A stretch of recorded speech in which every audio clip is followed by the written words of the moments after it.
And also, I want to talk about how to choose that perfect company.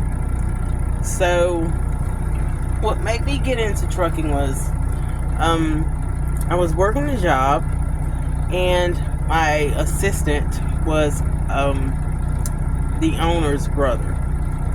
So, my assistant was extremely racist, and I made several complaints about him, which made it worse on me. So I had to figure out something to do, as well as going through stuff at home. I was in a bad relationship, and some other things were going on that may come out later, may not. And so I just wanted to run. And the only way that I thought I could leave the situation and leaving benefited me and I would be able to make money was to go into the trucking industry. Let's see, I resigned from my job, went to school. The course lasted 30 days. After that 30 days, whatever company you choose to go with, they will have their own formal training. So the company that I went with was, don't tell nobody, excuse me, was Pam Transport. Pam Transport was not the greatest company to start with because your learning is minimal in CDL classes. It's very minimal. They teach you the basics. So wherever you go, you want to be able to be thoroughly trained so that you're safe out on the road and you can do what you do confidently with no problems, you know. You won't get that at Pam Transport.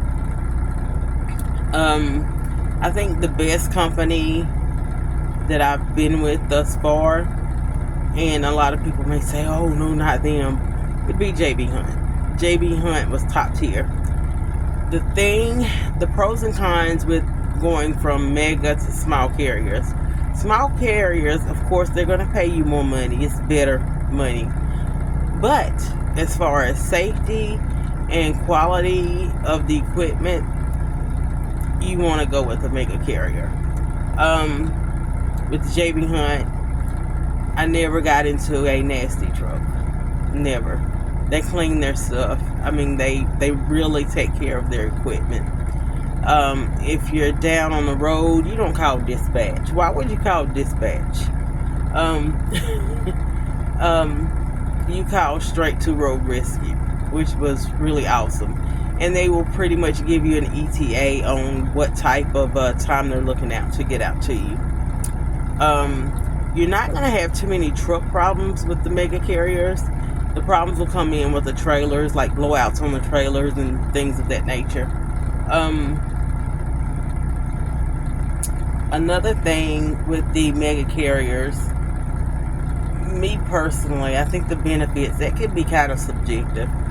They have good benefits, but some smaller carriers also have really great benefits. You know, like retirement plans, things of that nature. Insurance, prescription coverage. What else? I think if you are, I'm gonna tell you, the trucking life will introduce you to a better life as far as being financially stable. That's chef's kiss. My goal when I started trucking, I wanted to get rid of some extra baggage, and I did that successfully by leaving. And I wanted to make a big purchase. I wanted to buy me a home.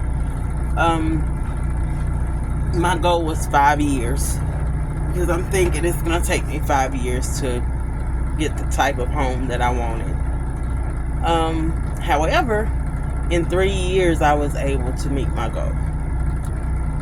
And it was nice. It was really nice.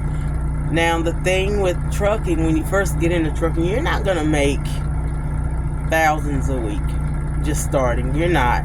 It's not going to happen. You're going to have to work your way up. You're going to have to put your time in. Once you put that time in, trust me, it's going to be well worth it. I'd say when I first started, my checks looked like 5 or 6 a week. Basically what it was. And that was teaming. That was that truck running nonstop. Now with teaming with companies like Pam Transport that don't care about the drivers, they want that truck to be rolling 24/7. They don't want to allow you that downtime that you need to take a mental break, to take your showers, to groom yourself. They don't want that. And then when you do that, it's problematic. And the thing with those trucking companies, when you become a problem, they act upon that and they do crazy stuff, like send you to the worst places, or like I'm doing now, just sitting here.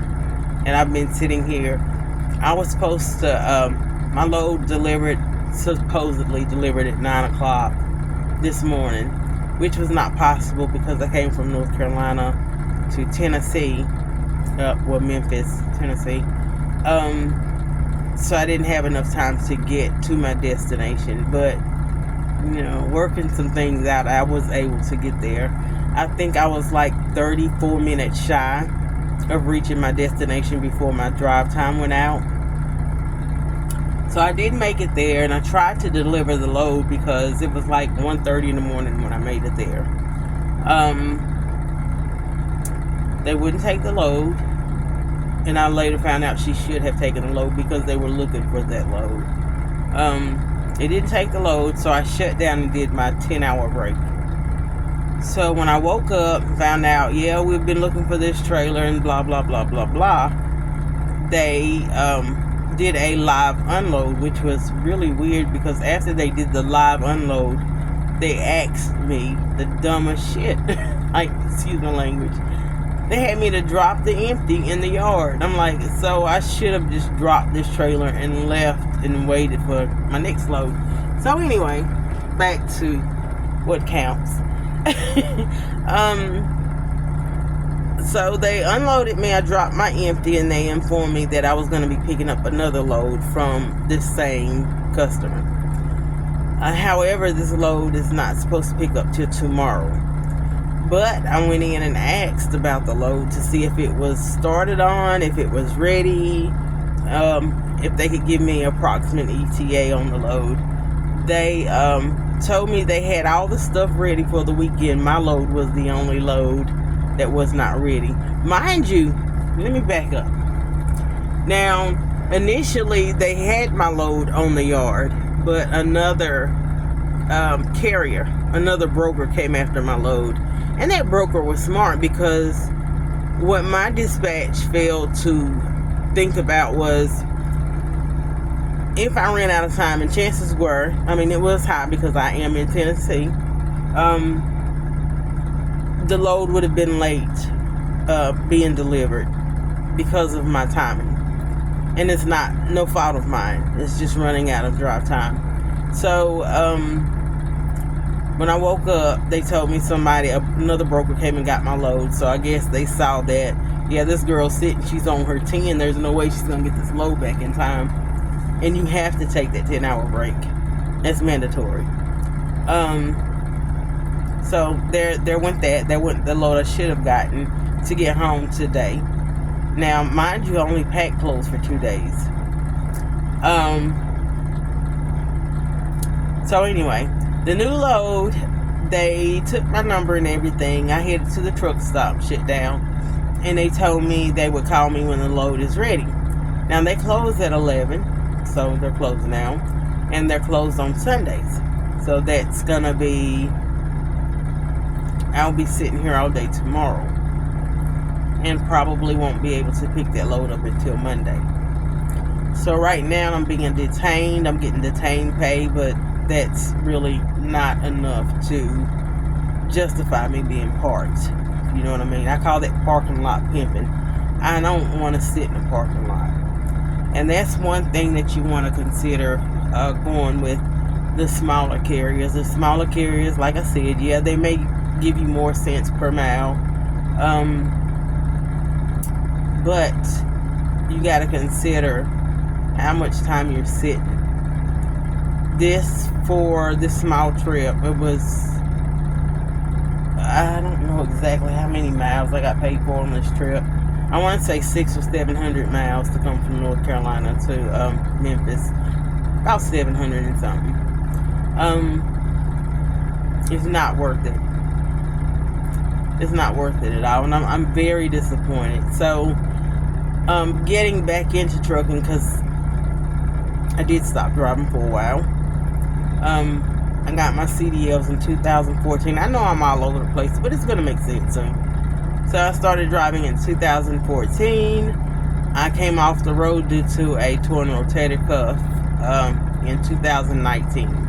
Because I was getting older, I'm thinking, okay, I don't want to get back on the truck. I don't want to do this. I don't want to do that. I just want to live a normal life, you know? So while I was healing, I enrolled in school to work on my bachelor's of social work. And so that's pretty much where I was when I got back into trucking. So now I'm back on the road. I'm 55. And my intentions right now are to retire at trucking. But because I know my worth, I have requirements. And if those requirements aren't met, I'm not going to deal with spending unnecessary time at a company that does not deserve my loyalty. I'm just not going to do it. So with that being said, the company that I'm currently at, I like the people, but this ain't it. This ain't it at all. So I will be looking for something else, and more than likely will be next week. I'll probably be leaving out with a different company, because I didn't drive for such a long time. They want you to go back through training or do a refresher course. So I started back here. I started here in August, September, October, November. It's about 4 months. At 6 months, all the other companies will take me in. I can either stay with this company for that 6 months or leave now. But the thing is, if I stay with them, am I gonna make enough money to sustain my lifestyle? And I don't think I'm gonna make that kind of money here. So chances are next week I will be in orientation with somebody, which I hate. I hate changing jobs. I hate it with a passion. But I mean, you have to know your worth and think about what's best for you. And I didn't like the fact, I told them, because I don't have a truck assigned to me. I do not want to be in a nasty truck. And when I pulled into the yard to pick up the truck for this load, because this is my first solo load by myself since I've been with the company, there was a gentleman, and I guess he was detailing the truck, supposedly just finished when I pulled up. So I get in the truck. I think the only thing he detailed was the floor, because the bedding area looks like somebody's been eating back here for weeks. It's crumbs, dirt. It was horrible. It was horrible. The passenger seat looks like it's stained pretty bad. And this is not an old truck. The driver's seat smell like urine. Which I'm not going to trip on, because I don't sit directly on the seat. I have a cushion and I sit on. But it's really gross. And to be stuck this long in this truck with no clean clothes, you know, it's horrible. So, yeah. So, with that being said, it brings about my next subject. Who would benefit from trucking, and why would you want to get on a truck? Trucking is really not that bad. It really isn't.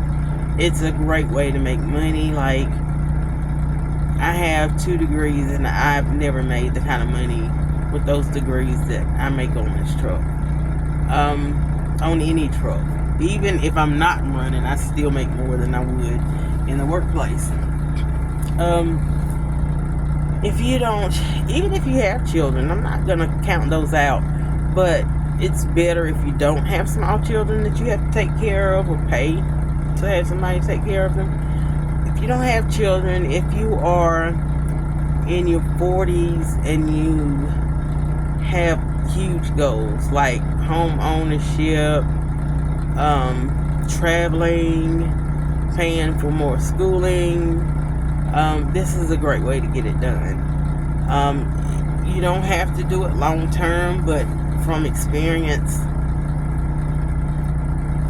and knowing that you're not going to make the kind of money that you make in the workplace, that you make on the truck in the workplace, you're going to want to stay out on the road just because you've gotten comfortable to that money coming in.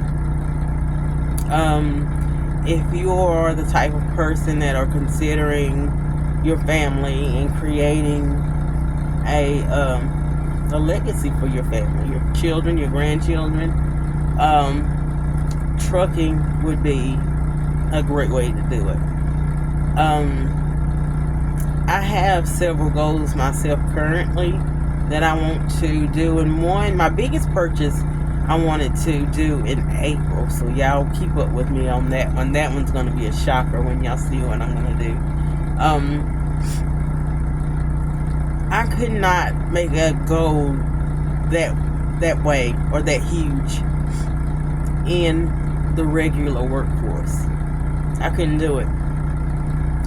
I want to be able to gain generational wealth. So if you're that person that would like to have something for your children, your grandchildren to pass down, trucking is the way to do it. Yeah. And then trucking, I'm going to tell you one of the goals that I had, in which I don't think I'm going to go this route, but I thought about purchasing maybe 3-4 acres of land. Ironically, the cheapest land right now is in Denton, and you know